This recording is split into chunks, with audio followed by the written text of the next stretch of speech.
I still remember the cold. Not the kind that bites at your skin or makes your breath visible in clouds, but the kind that settles into your bones and stays there, even after you've left. Even now, months later, sitting in a room with sunlight streaming through the windows, I can feel it. That deep, ancient cold that exists in places humans were never meant to be.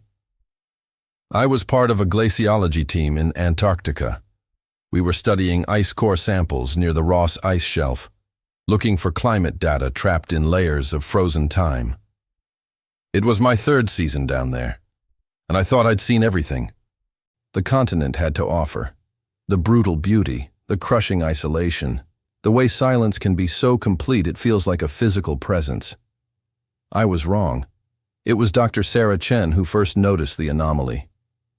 We were drilling about 2 kilometers from base camp when the radar picked up something irregular in the ice. Not unusual, really. We'd found everything from ancient microbes to perfectly preserved insects. But this reading was different.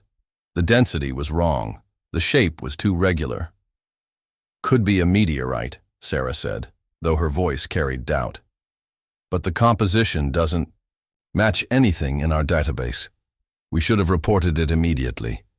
Protocol demanded it, but we were scientists, and curiosity is both our greatest strength and our most dangerous weakness. We decided to investigate first, just to see what we were dealing with before filing paperwork that would bring bureaucracy and delays. The excavation took 3 days. We worked in shifts, carefully melting and clearing the ice with heated probes, documenting every centimeter. I remember the way the ice changed as we got deeper, darker, denser, almost black in places. And there was something else, a smell. Faint at first, but growing stronger. Like ozone and something floral I couldn't identify. It was on the 3rd day during my evening shift that I saw it. At first I thought my eyes were playing tricks on me. The lighting down there does strange things to perception, and exhaustion makes you see what isn't there. But as I cleared more ice, the shape became undeniable. A hand. Or something like a hand. 4 fingers instead of 5, longer than they should be, with joints in places that didn't match human anatomy. The skin, if you could call it that, was a color I still struggle to describe. Not gray or green like the movies suggest, but something that seemed to shift depending on how the light hit it. Iridescent, maybe. Like oil on water. My radio had died an hour earlier. The cold does that to batteries, so I couldn't call for help. I should have gone back to camp, should have gotten the others. Instead, I kept digging. I needed to see. It took another 2 hours to expose enough of the body to understand what I was looking at. It was roughly humanoid in shape. 2 arms, 2 legs, a torso, a head, but wrong in ways that made my brain hurt trying to process them. The psyche. Proportions were off. The limbs were too long, the torso too narrow. And there were structures I couldn't identify, ridges along the spine that might have been decorative or functional. I couldn't tell. But what made me stop breathing, what made me drop my tools and fall to my knees, were the restraints. They were made of some kind of metal I'd never seen, dark and seamless, wrapped around the wrists and ankles. And they looked old. Not decades old, or even centuries old. Ancient. The metal had a patina that spoke of time measured in geological epochs. And the wounds. There were marks on the body, discolorations that could only be injuries. Some looked like burns, others like cuts or tears in whatever that iridescent substance was. Someone had hurt this being. Someone had bound it and left it in the ice to die. I don't know how long I sat there staring. Time loses meaning in Antarctica anyway. But in that moment, with my headlamp illuminating something that shouldn't exist, every concept I had of before and after dissolved. The being's eyes were closed. At least I think they were eyes. 2 oval depressions on what I assumed was a face. The features were minimal, almost abstract. No nose that I could see, no visible mouth, just smooth surfaces and gentle curves that suggested rather than stated. I reached out. I don't know why. Maybe to confirm it was real, that I wasn't hallucinating from oxygen deprivation or stress. My gloved hand touched what might have been a shoulder. It moved. The movement was so slight I almost missed it. Just a twitch, a tremor that ran through the body like an electrical current. But it was enough. Enough to tell me that whatever this thing was, it wasn't dead. My training kicked in then.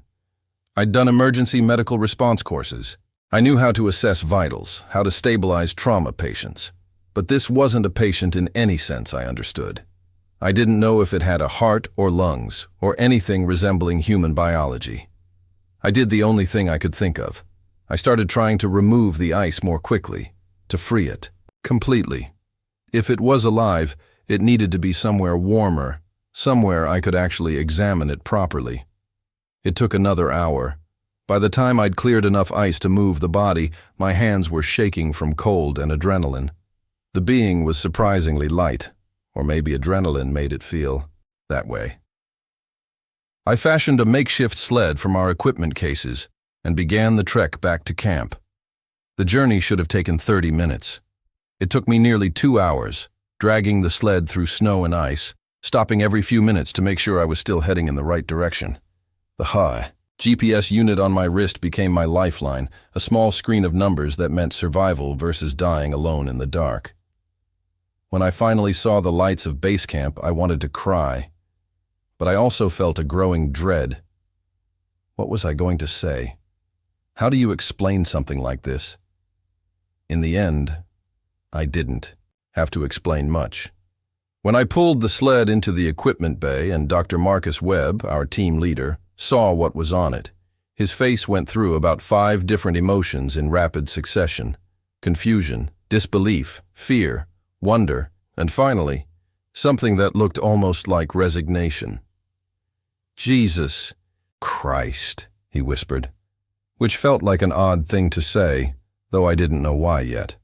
We moved the being to the medical bay, which was really just a converted storage container with a cot and some basic supplies.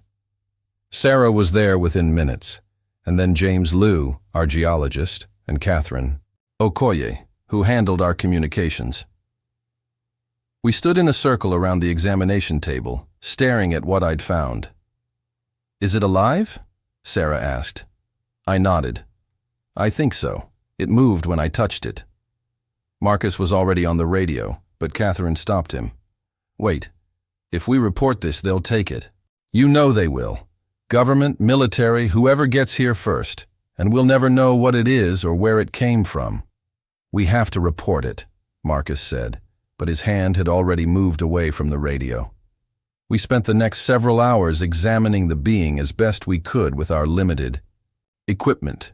Its body temperature was below anything a human could survive, which made sense given where I'd found it.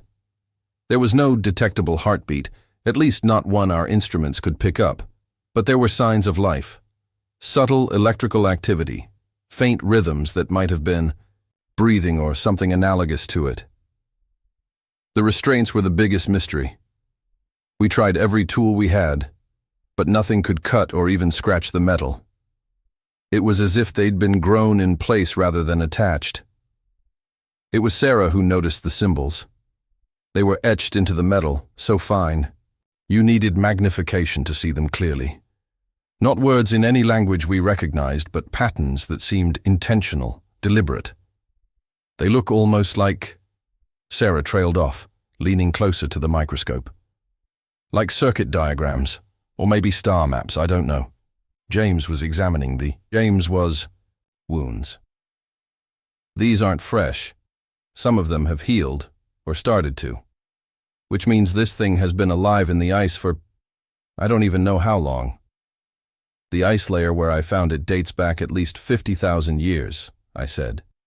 The number felt impossible even as I said it. Maybe older." Silence fell over the group. 50,000 years. Before recorded history. Before civilization. before humanity had even fully evolved into what we are now. "How is it still alive?" Catherine asked the question we were all thinking. Nobody had an answer. We took turns watching over it that night. Volunteered for the first shift, partly because I felt responsible.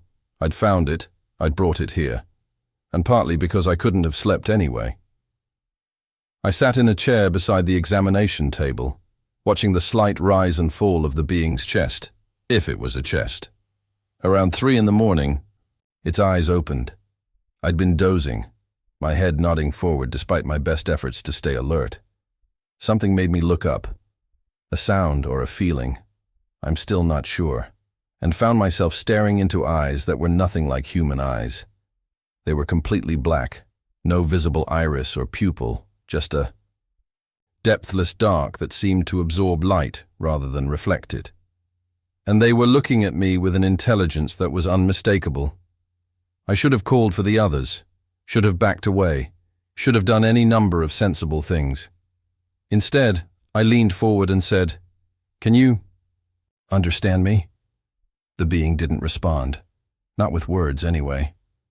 But something shifted in those dark eyes, a quality of attention that suggested awareness, comprehension. "You're safe," I continued, though I wasn't sure that was true. "We're not going to hurt you. We want to help." That's when I felt it, not a sound or a touch, but something else. A presence in my mind, gentle but undeniable, like someone had opened a door I didn't know existed.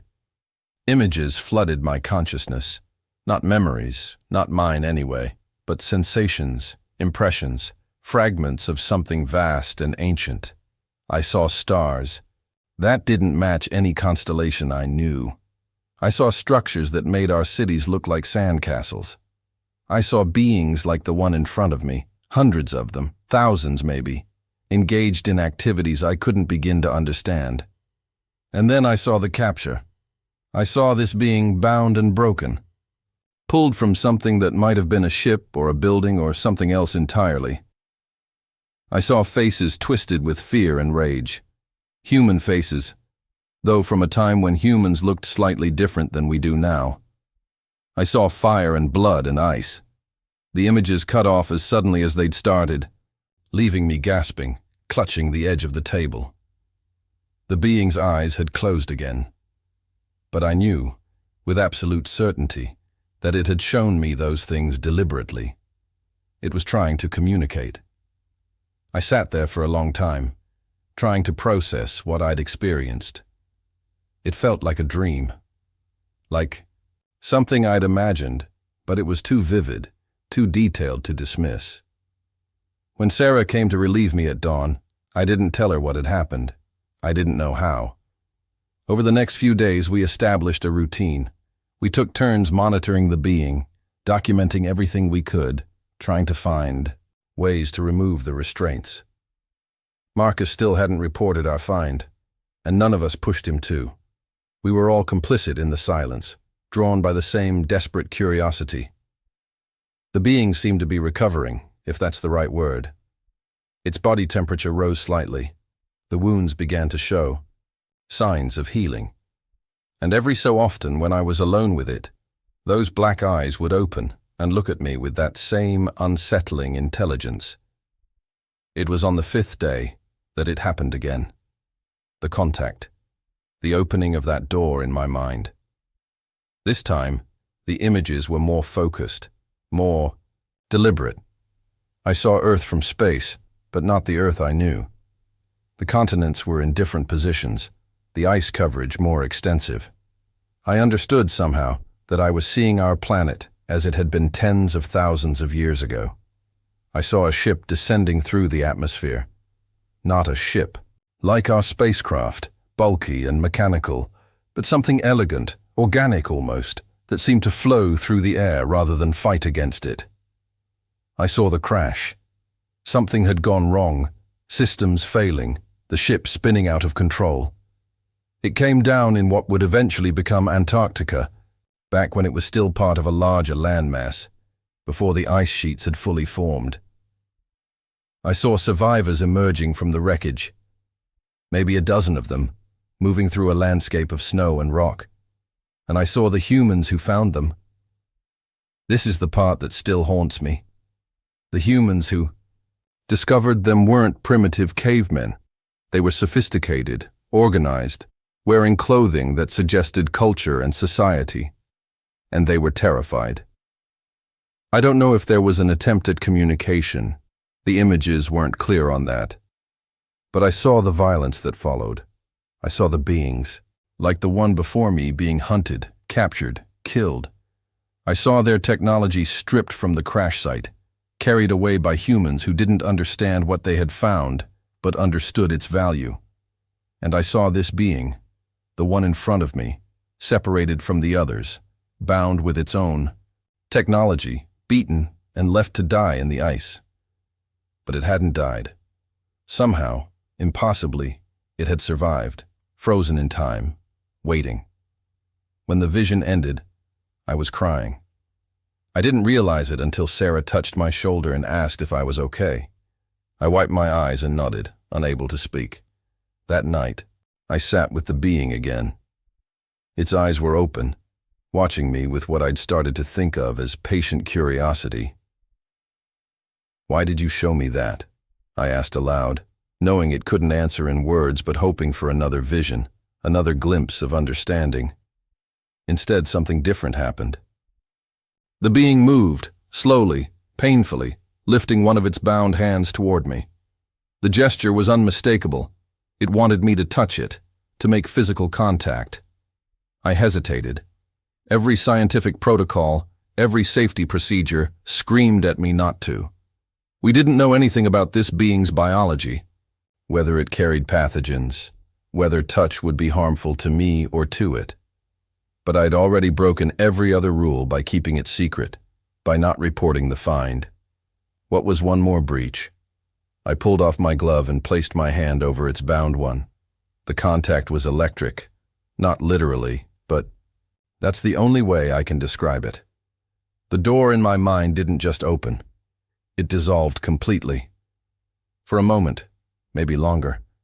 I wasn't sure where I ended and the being began. I understood then that it communicated not through language but through direct transference of consciousness, of experience and emotion and understanding all at once.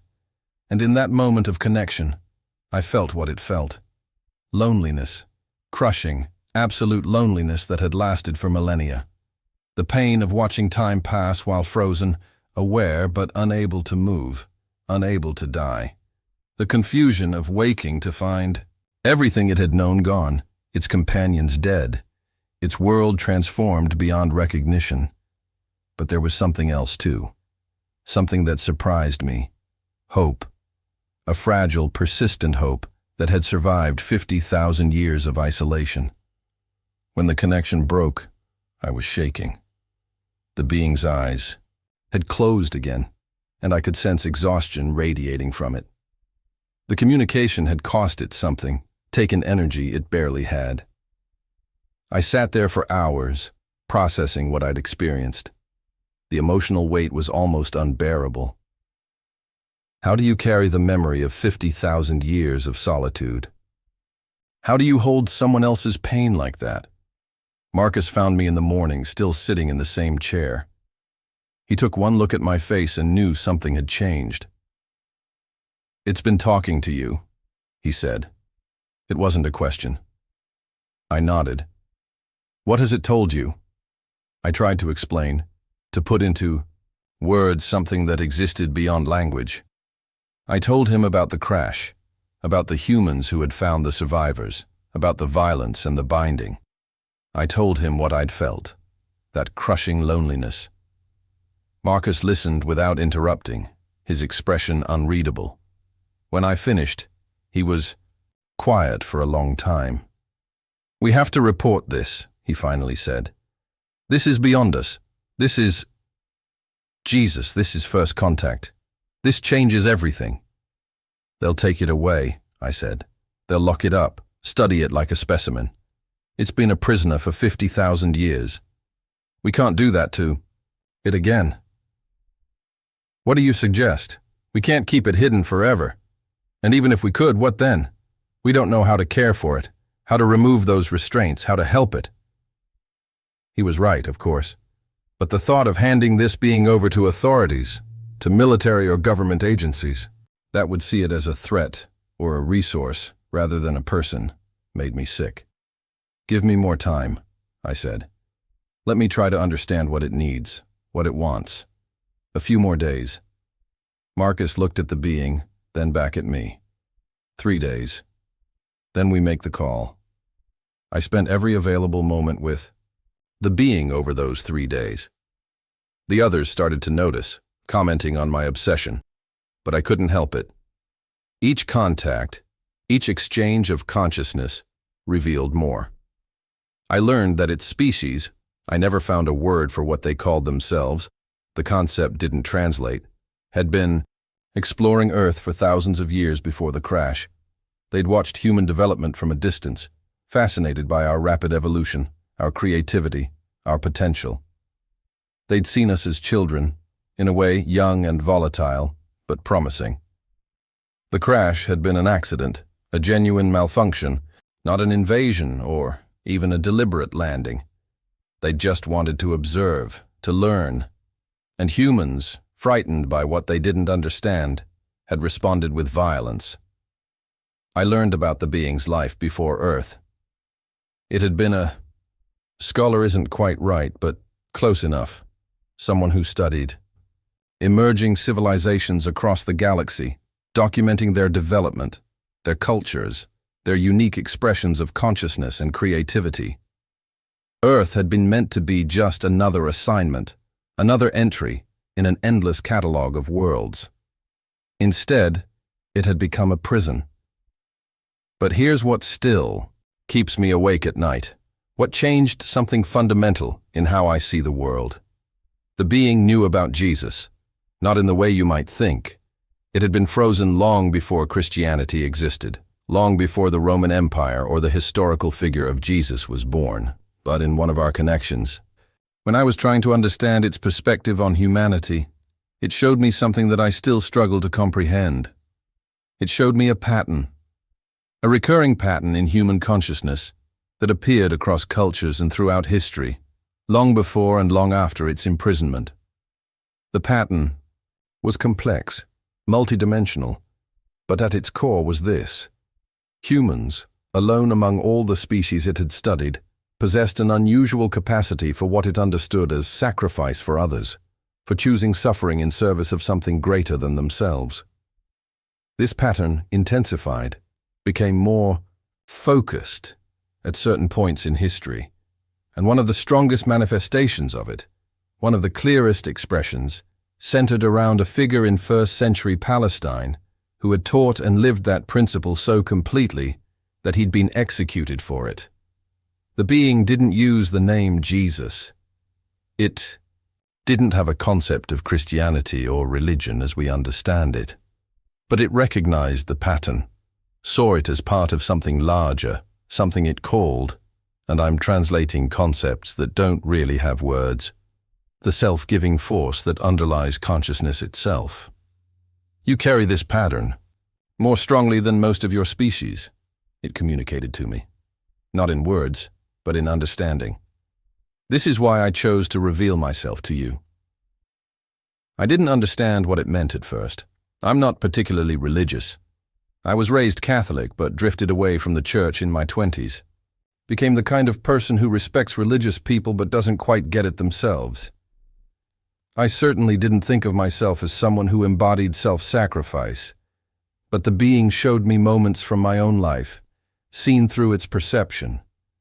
The time I'd spent 3 years caring for my mother, as she died of cancer, putting my career on hold, watching my relationship collapse under the strain. The time I'd given up a prestigious research position to work with an underfunded climate project because I believed in the mission. Small choices, everyday decisions to put something other than myself first. I'd never thought of these as sacrifices. They were just what you did, what felt right. But through the being's eyes, I saw them as part of that pattern, that same force it had recognized in the figure from first-century Palestine. All consciousness seeks to perpetuate itself, it explained. But human consciousness has this unique capacity to choose its own diminishment for the sake of others. This is not logical. This is not survival. This is something else, something we've never found anywhere else in the galaxy, and it terrifies us, even as it fascinates us. Are you talking about love? I asked, the word forming in my thoughts. The being's response was complex, layered with meanings I couldn't quite grasp. Love was part of it, but not all of it. It was about the structure of consciousness itself, about how awareness relates to itself and to other awareness, about how separation and connection exist simultaneously, and how the choice to bridge that separation through self-giving creates something new, something that shouldn't be possible according to the laws it understood. The one you call Jesus understood this more completely than almost any human. Before or since, it communicated. He lived it so fully that it killed him, and in dying he made the pattern visible, undeniable. He showed what human consciousness can become when it fully embodies this principle. I sat with this for a long time. The being seemed content to wait, to let me process. So you're saying Jesus was special? That Christianity is true? The question felt simultaneously too small and too large. I'm saying that the pattern is real, and he expressed it most clearly. Whether your religious structures around him are true is a different question, one I cannot answer. But the force he embodied, the principle he lived, that is as real as gravity, as fundamental as any law of physics we know. Perhaps more fundamental. But he was just a man. He lived and died 2,000 years ago. Yes, a man who chose to die rather than abandon the principle. A man who forgave those who killed him. A man who taught that the way to life is through death. The way to strength is through weakness. The way to greatness is through service. These are not survival strategies. These are not logical. These are expressions of something deeper, something that suggests consciousness itself has a direction, a purpose, built into its structure. I felt something shift in me then. Not a conversion, not exactly, but a recognition. I thought about all the years I'd dismissed religious talk as wishful thinking, as people needing comfort in the face of mortality. What if it was something else? What if there really was something at the heart of existence that looked like self-giving love, and some people, this carpenter from Nazareth most clearly, had tapped into it so completely that they'd changed the shape of human consciousness forever? Why are you telling me this? I asked. Because your species stands at a threshold. You're developing the technology to destroy yourselves or to reach the stars. The choice you make will depend on which pattern you embody. The pattern of self-preservation at all costs, or the pattern of self-giving for the sake of others. The one you call Jesus tried to show you which pattern leads to life. My people learned this same truth from a different direction, through different means, but it's the same truth. And what happened to your people? The being's response carried a weight of sorrow that nearly crushed me. We learned the truth, but we learned it too late. We became so focused on understanding consciousness that we forgot to live it. We became observers, catalogers, scholars of life rather than participants in it. And we're dying for it. Not physically. We've conquered mortality as you understand it. But dying in a deeper way. Losing the capacity for what you would call meaning, for purpose, for the kind of connection that makes existence worth existing. Is that why you're here? Why you stayed alive in the ice all this time? I stayed alive because I couldn't die, and because I hoped. I hoped that humanity, despite what they did to us when we crashed, might be different, might embody this pattern strongly enough to survive their own power. When you found me, when you chose to help rather than harm, when I felt that pattern active in you, I knew I'd been right to hope. The weight of this conversation, this revelation, was overwhelming. I thought about my abandoned faith, about the years I'd spent thinking Christianity was beautiful mythology but nothing more. And here was this being, this alien intelligence from a civilization millions of years older than ours, telling me that the core principle at the heart of Christianity, self-giving love, sacrifice for others, was woven into the fabric of consciousness itself. It didn't make me a believer, not in the traditional sense. I still had questions, doubts, the intellectual skepticism of a scientist trained to demand evidence. But something had changed. I couldn't dismiss it anymore, couldn't write it off as wishful thinking. There was something there, something real, something that this being had recognized and honored even after 50,000 years of imprisonment by the very species it was praising. On the third day, Marcus came to me with news. They know something's wrong. Command has been asking questions about our data delays, about why we're not following standard reporting protocols. We're out of time. I looked at the being, still bound, still weak, but growing stronger each day. What do? We make the call. We tell them what we found, and we trust that humanity has enough of that pattern you and our guest have been discussing to do the right thing. I wanted to argue, to buy more time, but I knew he was right.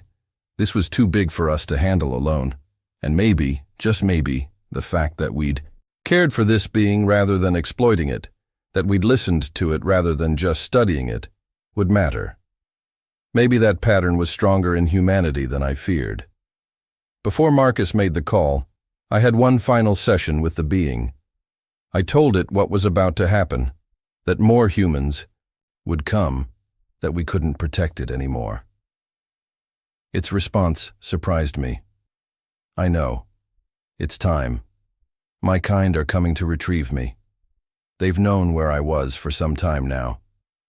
They were waiting to see what you would do, how you would respond. You've shown them what I hoped you would show them. Your people are coming here? When? Soon. They've been orbiting your planet for weeks, waiting for this moment. Your military has noticed strange readings in the atmosphere but hasn't understood what they're seeing. When they come for me, there will be a moment of choice, whether to meet them with weapons or with open hands. The pattern you embody will determine which choice your species makes. And if we choose weapons, then you will have confirmed our fears about humanity. You'll have proven that the violence that imprisoned me 50,000 years ago is still the dominant force in your species. And we'll leave, and we'll never return, and we'll mark your world as dangerous, to be avoided or contained. And if we choose open hands, then everything changes, for you, for us, for the galaxy, because you'll have proven that the pattern is strong enough in your species to overcome fear, and that pattern, properly cultivated, can reshape entire civilizations. No pressure, I said, trying for humor but hearing the tremor in my voice. The being's response carried something I'd never felt from it before, something almost like laughter. Your species created pressure for yourselves the moment you developed nuclear weapons without developing the wisdom to use them properly. This is just another test, another opportunity to choose which pattern you'll embody. Marcus made the call that afternoon. Within hours, the first helicopters arrived, and by morning, the base was flooded with military personnel, government officials and scientists from a dozen different agencies. They moved the being to a more secure location, though secure seemed like a relative term given what I knew was coming. I was debriefed extensively, asked to recount every detail of finding the being, of our interactions, of what it had communicated. I told them everything, including the part about the pattern, about Jesus, about the choice humanity was about to face. Most of them looked at me like I'd lost my mind, but a very few, had a different look in their eyes.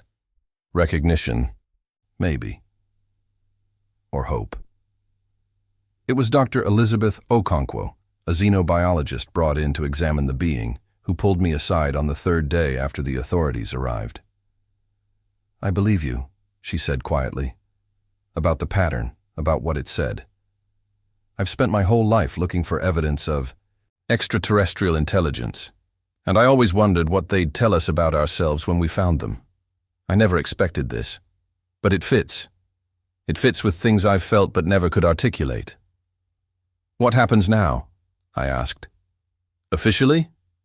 They're preparing protocols for first contact, running scenarios, gaming out responses. Unofficially, half of them want to weaponize the being or its technology. The other half want to hide it from the world. A few of us are trying to advocate for a third option: actual contact, actual dialogue, meeting them openly. Will we get that third option? I don't know. We've got maybe 48 hours before their ship arrives in detectable range. At that point, the decision goes up the chain to people neither of us will ever meet. People who think in terms of national security and strategic advantage. The being said there would be a moment of choice. That we'd either meet them with weapons or open hands. Elizabeth nodded slowly. Then we'd better pray that enough people in power carry that pattern strongly enough to overcome their fear. The next 2 days were chaos. I wasn't allowed near the being anymore, confined to base camp with the rest of the original team, while experts took over. But I could feel the tension building, the fear spreading as more people were read into what was happening. The ship was detected on a Tuesday morning. It appeared on radar as something massive, far larger than any human-made craft, entering Earth's atmosphere over the Pacific. It didn't hide itself, didn't cloak or use any stealth technology. It simply descended, slowly, allowing itself to be tracked and targeted by every military installation on 3 continents. I was in the command center when it happened, watching multiple screens, showing the ship's approach.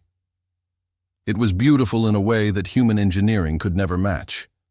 Organic curves, surfaces that seemed to shift and flow, lights that pulsed with what might have been communication, or might have been something else entirely. "Sir, we have weapons lock," someone reported. "Awaiting your orders." The commanding officer, a general whose name I never learned, stared at the screens. "Recommendations?" "Target is not showing hostile intent, but also not responding to hails. Size and composition suggest significant technological advantage. Recommend maintaining defensive posture while attempting further communication." Defensive posture. That was the phrase that made me move. I stood up, drawing everyone's attention. "With respect, General, I need to speak." He looked at me with barely concealed irritation. "Dr. Rivers, this isn't the time." "It's exactly the time. That ship is here to retrieve one of their people, someone we found and helped. They've been watching to see how we respond to first contact. If we meet them with weapons raised, we fail the test. We prove we're not ready." "Test? This isn't a test, Doctor. This is a potential threat to global security." "It's both. And the being we found, the one we've been studying, it told me this moment would come. It told me we'd have to choose between fear and openness, between self-preservation and trust." Elizabeth stood up beside me. "General, I've examined the being extensively over the past 72 hours. Everything about it suggests a civilization far more advanced than ours. If they wanted to attack, they wouldn't have needed to wait for us to find one of their people. They could have done it any time in the past 50,000 years. The fact that they're here openly, without stealth, suggests they want dialogue." The general turned back to the screens. The ship was now hovering about 500 kilometers above Antarctica, directly over our position. Not moving, not attacking, just waiting. "Lower weapons," he finally said. "Maintain tracking but stand down from targeting locks, and somebody get me whoever in government is supposed to handle first contact protocols." The tension in the room didn't ease, but something shifted. A choice had been made, even if it was just a provisional one. Over the next hour, as various officials were contacted and chains of command were sorted out, the ship simply waited. And then, with no warning, a smaller craft detached from the larger vessel and began descending toward our location. Should we scramble fighters? Someone asked. No, the general said. They're coming for their person. Let them come. The smaller craft landed about a kilometer from base camp, settling onto the ice with impossible grace. A group of us, escorted by armed guards who'd been ordered to look non-threatening while remaining ready, approached. The craft opened, and 3 beings emerged. They looked similar to the one we'd found, but healthier, stronger, moving with fluid confidence. They didn't approach us immediately. Instead, they stood at the base of their craft, waiting. It was Elizabeth who stepped forward first, her hands open and visible. "We found one of your people," she said, her voice steady despite the enormity of the moment. "We tried to help. We didn't know how to free them from the restraints, but we cared for them. They're inside the base." One of the beings moved toward her. For a moment, I thought about intervening, worried about what might happen. But Elizabeth stood her ground, and the being stopped a few feet away. Then I felt it, that familiar sensation of a door opening in my mind, but broader, more diffuse. The being was communicating with all of us simultaneously, projecting not words, but understanding. They'd been monitoring us since we found their companion. They'd watched how we treated the prisoner, how we chose to help rather than harm, how at least some of us had tried to understand rather than just study. They'd seen the pattern active in human behavior, and it had given them hope. "Your species is young," the communication conveyed. "Young and dangerous as all. Young species with power are dangerous, but you carry within you something rare, something precious. You call it by many names: love, compassion, sacrifice. We call it the fundamental force of consciousness itself, expressing through self-giving. You haven't fully understood it yet, but some of you live it. Some of you embody it strongly enough to overcome your fear and violence. The one you call Jesus was one such embodiment," the communication continued, and I felt a ripple of shock go through some of the humans present. "There have been others throughout your history, known and unknown, celebrated and forgotten. Each time one of you lives this principle fully, you reshape human consciousness, making it easier for others to follow. This is your species' greatest potential and your best hope for survival." "Why didn't you come for your companion before now?" someone asked aloud. "Because we needed to know if humanity had changed since the time of their imprisonment. 50,000 years ago, humans were frightened children, reacting with violence to what they didn't understand. We wanted to see if you'd grown, if the pattern had become stronger in you. What you did with our companion gave us an answer. They asked to retrieve their companion, and we brought the being outside. I watched as the restraints, which we'd never been able to so much as scratch, dissolved at a touch from one of the rescuers. The freed being stood unsteadily, supported by its companions, and turned to look at me. I felt one final communication, personal and direct. "Thank you for carrying the pattern so clearly. What you showed me in these final days has changed how my people see yours. We'll be watching, hoping that enough of you choose the path of self-giving to guide your species through what's coming. Remember what you learned. Remember that love, sacrifice, choosing others over yourself, these aren't weaknesses. They're the fundamental structure of consciousness itself, reaching toward its highest expression." And then they were gone, back to their craft, ascending toward the larger ship, disappearing into the sky. The world knows about the contact now. It's been 6 months, and the debates rage on. Governments argue about protocols and security. Religious groups claim vindication or heresy. Scientists publish papers analyzing the implications. But I keep coming back to those final words from the being, about the pattern, about Jesus embodying it so completely that he changed human consciousness forever, about how consciousness itself seems to have a built-in direction toward self-giving love. I still don't know if I believe in God the way my mother did, the way the church teaches, but I believe in the pattern now. I've seen it, felt it, touched something at the heart of reality that suggests meaning and purpose aren't human inventions, but discoveries, responses to something that was there all along. I think about Jesus differently now, not as a myth or even just as a historical figure, but as someone who understood something fundamental about existence and lived it so completely that even an alien civilization millions of years old recognized and honored it. Someone who saw that the structure of consciousness itself is self-giving, and that the way to become fully human, fully conscious, fully alive, is to embrace that pattern rather than fight it. I don't know if this makes me a Christian. I still have questions, still struggle with theology and doctrine, and all the institutional baggage that's accumulated around those teachings. But I can't dismiss it anymore. Can't write it off as beautiful poetry or evolved social behavior. There's something real there. Something as fundamental as gravity, as undeniable as mathematics.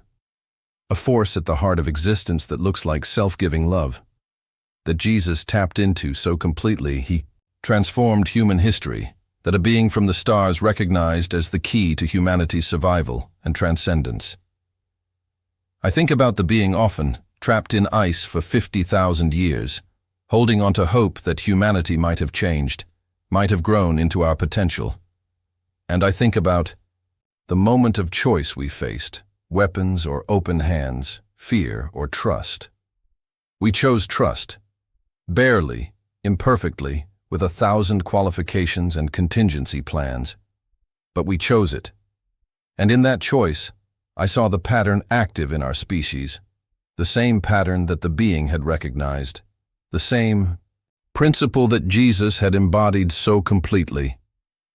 Maybe faith isn't about certainty. Maybe it's about recognizing that pattern when you see it, in yourself, in others, in the structure of consciousness itself, and choosing to align yourself with it rather than against it, choosing to give rather than take, to trust rather than fear, to love rather than hate, even when it costs you something, especially when it costs you something. I still feel the cold sometimes, that deep, ancient cold from the ice. But I also feel something else now, a warmth that comes from somewhere deeper than any physical source. The warmth of recognizing that you're part of something larger, something meaningful, something that an intelligence vastly greater than ours looked at and called the fundamental structure of consciousness itself. The being said its species is dying because they forgot how to live this pattern, became observers rather than participants. And I wonder if that's humanity's choice too. Are we going to live it, embody it, let it transform us? Or are we going to just study it, theorize about it, keep it at arm's length while we pursue power and safety and comfort? I don't know what humanity will choose collectively. But I know what I'm choosing. I'm choosing to take seriously what Jesus taught, what the being confirmed, that self-giving love isn't weakness, but the deepest truth about reality itself. That consciousness has a direction, and it points toward sacrifice, service, choosing the good of others over your own preservation. This doesn't mean I have all the answers. It doesn't resolve all my questions about faith and religion and theology. But it means I can't dismiss it anymore. Can't pretend that what Jesus embodied was just one option among many, one nice, ethical system we can take or leave. If the being was right, and I believe it was, then this pattern, this principle, is as fundamental as any law of physics, maybe more fundamental. It's the structure of consciousness itself, the direction it naturally flows when it's not blocked by fear and ego and violence. And if that's true, then everything changes. How we live, how we relate to each other, how we face the challenges coming at us as a species. Climate change, technological disruption, the threat of self-destruction, none of these will be solved by fear and self-preservation. They'll only be addressed by people willing to embody that pattern, to choose sacrifice over safety, community over individual gain. Jesus knew this 2,000 years ago, An alien being trapped in ice for 50,000 years recognized it. And maybe, just maybe, enough of us will recognize it too. Recognize that the cold, the isolation, the fear, the violence isn't our natural state. That there's something deeper, warmer, truer, calling us toward connection, toward love, toward the full expression of what consciousness can become. I don't know if you're reading this and feeling what I felt in the presence of that being. The sense of something vast and true revealing itself. Something you'd always suspected, but never quite believed. I don't know if you've had your own moment of recognizing the pattern, of seeing it active in yourself or in others. But if you have, if any of this resonates with something you carry but haven't been able to name, then maybe we're not alone in this. Maybe there are enough of us choosing the pattern, choosing self-giving over self-preservation, choosing to embody what Jesus showed us so clearly all those years ago. The being said its people would be watching, hoping we'd choose the path that leads to life. I think they're not the only ones watching. I think the universe itself, consciousness itself, is watching to see which pattern we'll embody as a species. I hope we choose well. I hope we choose love. Not the sentimental kind, not the easy kind, but the kind that costs everything and gives it willingly. The kind that Jesus lived so completely, it killed him and changed the world. The kind that an alien intelligence recognized as the fundamental structure of existence itself. If you've read this far, if something in these words has touched something in you, then you carry the pattern too. You feel the pull toward self-giving, toward love, toward choosing others even when it costs you. You might not call it faith. You might not frame it in religious terms, but you know it's real. You know it matters. You know it's worth living for, maybe even worth dying for. And maybe that's enough. Maybe that recognition, that choice to align yourself with the pattern rather than against it, is what faith really is. Not certainty about doctrine or theology, but the willingness to give yourself to something greater, to trust that self-giving love is the deepest truth about reality, and to live accordingly. The cold is real. The isolation, the fear, the violence, all of it is real. But so is the pattern. So is the force that Jesus embodied, that the being recognized, that calls to something deep within us. And every time we choose it, every time we give rather than take, trust rather than fear, love rather than hate, we make it stronger. We make it more visible. We make it easier for others to choose it too. I don't know if I've explained this well. Words feel inadequate for something I experienced beyond language. In that space where one consciousness touches another directly. But I've tried. And if you're feeling that pull towards something deeper, something truer than the cold fear that so often dominates human existence, then trust it. Follow it. Let it transform you the way it's transforming me. Because the being was right. The pattern is real. Love is real. And choosing it, living it, embodying it, even when it costs you everything, that's not weakness. That's the deepest strength there is. That's consciousness reaching toward its highest expression, becoming what it was always meant to become. And maybe, just maybe, if enough of us choose it, we'll prove to those watching beings and to ourselves that humanity has what it takes to survive and transcend. That we can grow beyond our fear and violence into something beautiful, something that reflects the fundamental structure of existence itself, something that looks like love.